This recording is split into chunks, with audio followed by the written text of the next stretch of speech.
এই গভর্নমেন্ট তো প্রায় 6 মাস হলো, 6 মাসের ল অ্যান্ড অর্ডার সিচুয়েশনটা রিভিউ করা হয়েছে, অনেকগুলো কথা এসছে। তার মধ্যে একটা উল্লেখযোগ্য হচ্ছে প্রফেসর ইউনুস বলেছেন যে অনলাইনে কিভাবে এফআইআর মানে ফার্স্ট ইনফরমেশন রিপোর্ট, যেটা আমরাকে বলি যে প্রাইমারি কেস, এটা কিভাবে ফাইল করা যায় সেটার বিষয়ে উদ্যোগ নিতে, এবং এটা খুব শীঘ্রই আপনারা শুনবেন যে এটার উদ্যোগটা এসছে।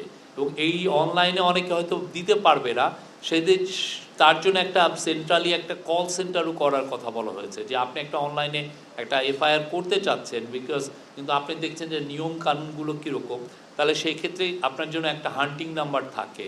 আপনি যেমন 999 আছে আপনি যে কোনো কমপ্লেনের ক্ষেত্রে, এখানেও একটা বিশেষ নাম্বার থাকবে, সেখানে আপনি 111 হতে পারে, আপনি ফোন দিলে আপনাকে ওরা গাইড করবে যে কিভাবে আপনি কেস করবেন।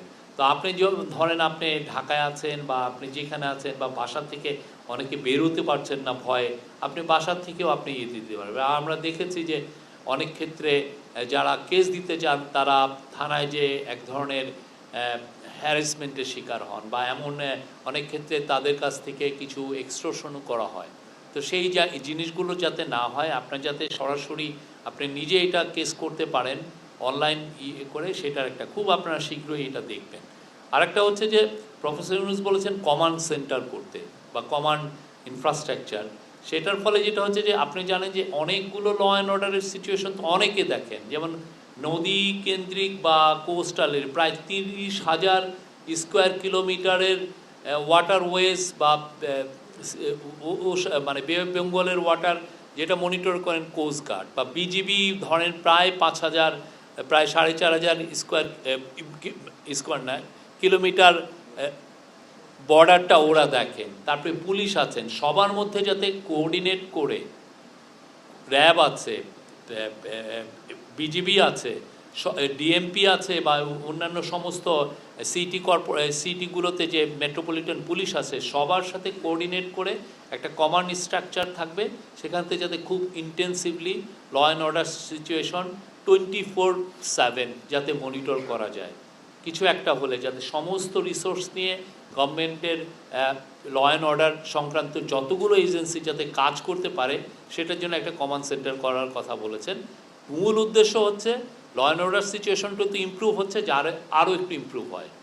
এবং এটা আমরা এই বছরে এটা একটা মানে এই ইন্টারিম গভর্নমেন্টের একটা বড় কাজ হবে, যে এইটা একটা খুবই ক্রিটিক্যাল একটা ইয়ার। আমরা অনেকগুলো পলিটিক্যাল প্রসেস, আমরা ডেমোক্রেটিক ট্রানজিশনে আছি, এই ইয়ারে যাতে আমরা অ্যাচিভ করতে পারি যে না, আমাদের ল অ্যান্ড অর্ডার সিচুয়েশনটা যাতে আরও বড় হয়। আর আপনারা দেখেছেন যে বেশ কিছু মুভ নিয়েছে স্বৈরাচারের, পতিত স্বৈরাচারের যারা সাঙ্গপাঙ্গ আছে, দোসর আছে, তারা অনেক কিছু করতে চাচ্ছেন, তারা লিফলেট বিতরণ করছে। হ্যাঁ, একটা বিষয়, যারা লিফলেট বিতরণ করবেন তাদেরকে জন্য আমাদের কড়া মেসেজ, তাদেরকে অ্যারেস্ট করা হবে।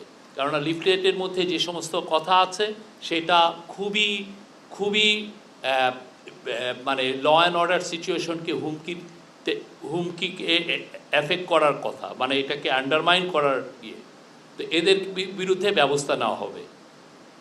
আর অন্যান্য তারা দেখেছেন তো, তারা অনলাইনে কী ধরনের মিস ইনফরমেশন দিচ্ছে, এই সরকারকে নিয়ে মিস ইনফরমেশন দিচ্ছে, পতিত স্বৈরাচারকে নিয়ে বলছেন যে উনি এখনও প্রাইম মিনিস্টার।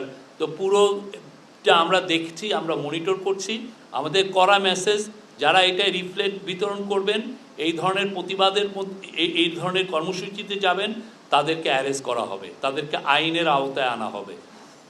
আর অন্যান্য বিষয়ে প্রফেসর ইউনুস চাঁদাবাজির বিষয়ে বলেছেন যে এটা যে করে হোক এটাকে কমাতে হবে এবং এটাকে মানে ক্র্যাকডাউন করতে হবে, যাতে আমরা রোজা আসছে, আপনি জানেন আর মনে হয় 1-1.5 মাসের মধ্যেই রোজা আসছে, আমরা রোজার আমার মনে হয় 1 মাসও নাই, এই রোজার মধ্যে যাতে জিনিসপত্রের দাম সহনীয় পর্যায়ে থাকে, কেউ যেন মার্কেটকে ম্যানিপুলেট না করতে পারে।